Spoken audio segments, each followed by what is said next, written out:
Jay, c'est quoi la différence entre this et that?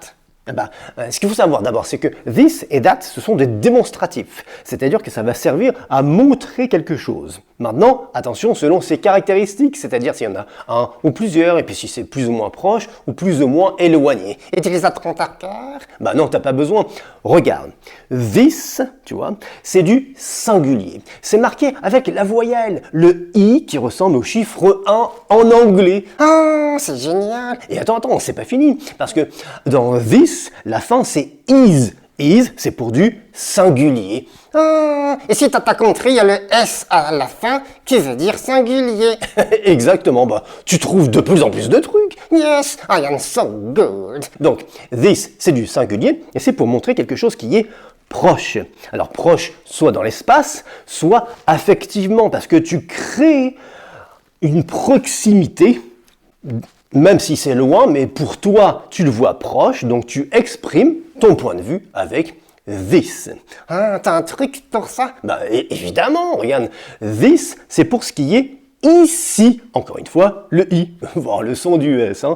This, pour ce qui est ici, proche. Ah, génial! Donc, this singulier ici. Ok, et that?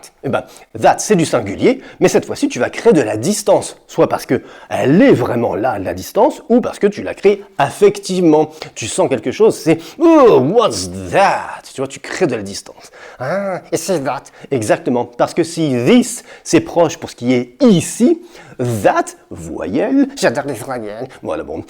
That, voyelle, c'est le A de là. Ah, c'est trop classe! Voilà. Et this et those alors? This et that, c'est au singulier. Si c'est au pluriel, donc il y en a plus, s'il y en a plus, le mot va être plus long. Donc this en rallongé, ça va faire these. Et that? That en rallongé, au pluriel, ça va faire those. Ah, à l'américaine, those. T'es vraiment dingue.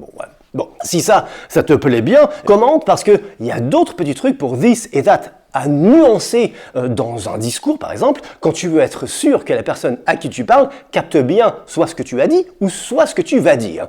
Donc si tu as envie de le savoir, discours en commentaire. Et si tu fais des ventriloques, on a un atelier. Oui, on peut t'apprendre les petits trucs de la ventriloquie. Va vite voir méthodegardy.com